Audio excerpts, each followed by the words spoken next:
For this kinematics review, we're going to go over some stuff from Physics 11 that is still relevant to Physics 12 kinematics. To start us off, let's take a look at velocity, and I'm just going to zoom in a little so we can see this a little better.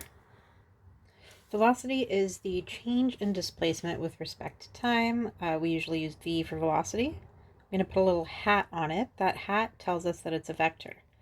The change in displacement, we use that triangle symbol for change over the change in time. Okay, so remember those two symbols, the hat for vector, and that triangle or delta means change. Another formula that comes up on occasion, but not all the time, is average velocity. We call that V, we'll use AVG for average. That is our final velocity, v, plus our initial velocity. That's v with a little naught after it for initial velocity, divided by 2. Now, we can use this formula when we want to find average velocity or if acceleration is constant. The rest of the time, this formula isn't going to be as useful if you have acceleration that's not constant. All right, taking a look at an example, kind of a basic problem, but a sprinter runs from the 50-meter mark to the 100-meter mark in 4.50 seconds. What is his velocity? So we're going to start off by writing our formula. Velocity is equal to displacement over time. That's going to be our final minus our initial over time. Okay, we don't really have directions, but we know there's a 100-meter mark and a 50-meter mark, so we're just going to have to go with that. 100.0 minus 50.0, sorry, 50.0 over our time, which is 4.50 seconds. Now we can calculate this all in one step, but for a final answer, we need to keep in mind how many sig figs do we keep, how many decimals or how many digits. Go back to your original problem. We have 50.0, which is 3 sig figs, 100.0, which is 4. When we subtract, we're going to have 3 sig figs on top. 50.0 divided by 4.50, 3 sig figs divided by 3 sig figs. Our answer should also be 3 sig figs. So when we do 50 divided by 4.5, we get 11.1 repeating. I'm going to keep 11.1 for a final answer. It's actually 11.1 and then the 1 is repeating. But for a final answer, that's going to be 11.1 meters per second. I don't have a way of giving a better direction, so I'm just going to leave the little hat off the V, and really it's just a speed. Okay, an example using the average. We have a car traveling at 22 meters per second. It slows down to 14 meters per second in 3 seconds. What is its average velocity during this time? Perfect use of that formula. So we're going to start by writing our formula again. Velocity average is equal to our final velocity plus our initial velocity divided by 2. And notice I'm actually writing out the formula with the variables first, and then I'm going to substitute in my values. Okay, if you don't want to keep the units, I kind of recommend keeping them at the beginning for practice, but eventually you'll get to a point where you can just write the values and make sure your units line up.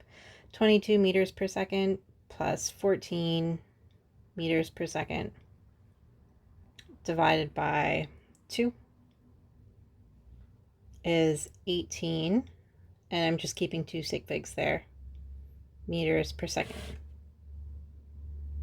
Okay, notice I didn't actually need to use the 3 seconds. I just needed an average velocity. All right, a little summary of all the different variables we use. Some of these we've just used. V for final velocity.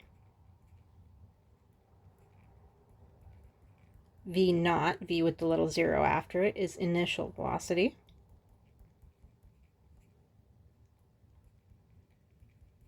A for acceleration.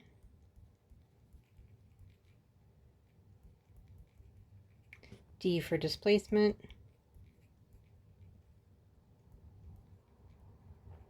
and t for time. Okay, there are three kinematics equations that use these variables, and I'll bring those up. These are sometimes referred to as the big three. And depending on the problem you're using, you will need to look at the information you're given and the information you're trying to find, and then pick an appropriate equation. So sometimes one of these may be easier to use than another. Sometimes you may not have all the information for one of them. That's why you have the different options. Okay, we're going to take some time to look at some examples, but this would be a great point to pause the video and try solving some of these on your own if you do kind of remember how to use these formulas, and then use the video to check how you did. Okay, let's go to our first example with a jet. The jet is traveling at 65 meters per second, and it accelerates at 25 meters per second squared for 8.0 seconds. What is its final velocity? What we should do to set up a problem and to have a full solution is indicate what are we trying to find. We're trying to find its final velocity, that's v.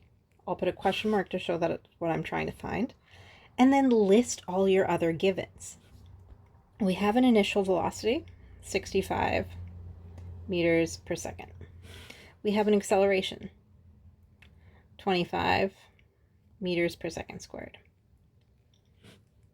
We do not have a displacement. I'm just going to leave that blank. We do have a time. So listing these givens gives us something to go back and look at our formulas.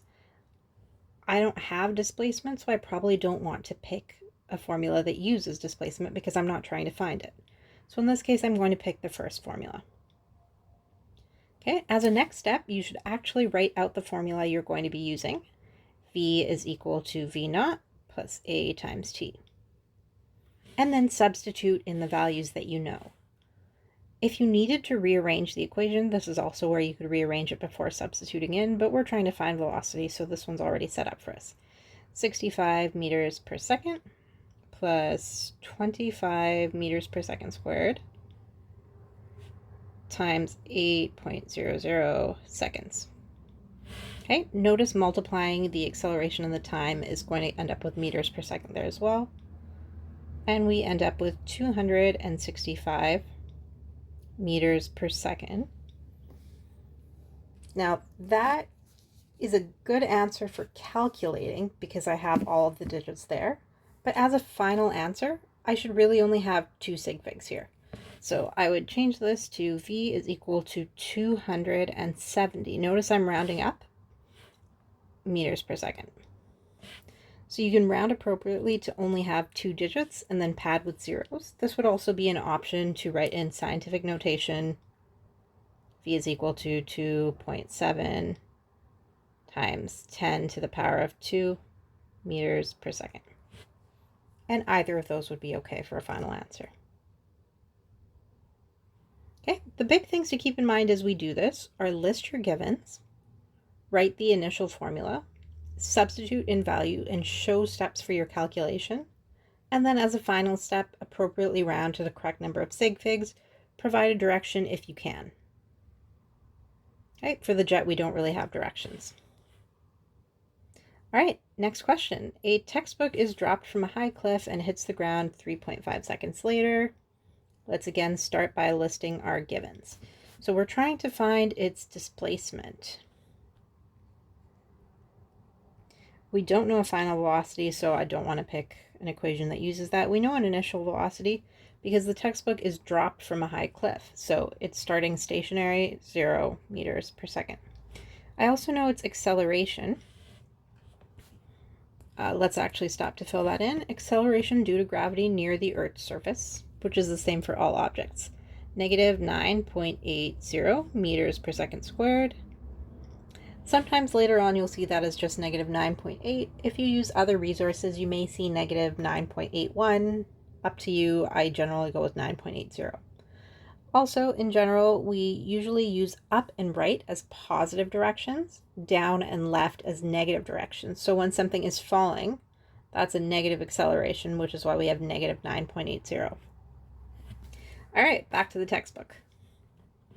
We have an acceleration due to gravity, so it's equal to negative 9.80 meters per second squared. And we also have a time of 3.5 seconds. At this point, this would be a good time to pause the video, pick a formula, substitute in values and calculate, and then come back. Pause the video and I'll have an answer when you come back. All right, here we go. So notice, due to that negative acceleration, our displacement is negative, which makes sense because the textbook fell and hit the ground. It's moved down, so it should have a negative displacement. Now, entering this in a calculator, we get negative 60.025. But notice my original measurements, I only have 3.5 seconds, 2 sig figs, so that's going to be negative 60 meters. And notice how I'm putting that period after the 0. That tells us that the 0 is also a significant figure, so this answer has 2 sig figs. Without the decimal after there, it would just be 1 sig fig. All right, last one. A student throws a ball straight up in the air at 14.2 meters per second. What is its velocity when it is 6.0 meters above its point of release? So this one requires a little more thinking, but we can follow the same steps to start. So we want to know its velocity at a certain point, so we're trying to find the final velocity. We know the initial velocity is 14.2 meters per second. Acceleration is still going to be due to gravity, so negative 9.80 meters per second squared. Displacement. The ball is thrown straight up in the air. What is its velocity when it is 6 meters above the point of release? So it is moving upwards, so that's going to be positive, and that's an important thing to check. I don't know anything about the time. I'm not trying to find the time, so I'm going to try and pick a formula that doesn't have time, and I do have one of those. Okay, v squared is equal to v naught squared plus 2ad. This is where I usually rearrange the formula to solve for the thing I'm trying to find. I'm trying to find velocity, so in this case I just really need to take a square root of everything. But this is also where you could rearrange if you were solving for a different variable. After rearranging your formula, then you can substitute in values and start calculating. V is equal to the square root of 14.2 squared plus 2 times negative 9.80 times 6.0. Be really careful to include your signs in there, otherwise you are going to end up with a different answer. Now, when I take this square root, it's going to be equal to 9.2 meters per second. But notice that formula is for v squared, so I don't really know, was my velocity positive or negative? I wrote a positive square root sign, but do I need to consider the negative option? Take a moment to think about that. There are two places when this ball is thrown in the air. First, it's going up. At some point, it slows down. At some point, it has a velocity of 0, and then the ball is going to come straight back down. So at one point, it will have a velocity of 9.2 meters per second going up. At another point, it will have a velocity of 9.2 meters per second going down. So keep that in mind.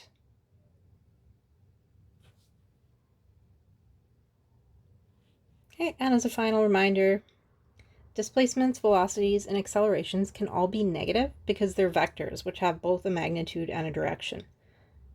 So far in this review, we've only done one-dimensional problems, so going across, going straight up, down, which is why we get away with just using the positive and negative. Up next, dealing with vectors.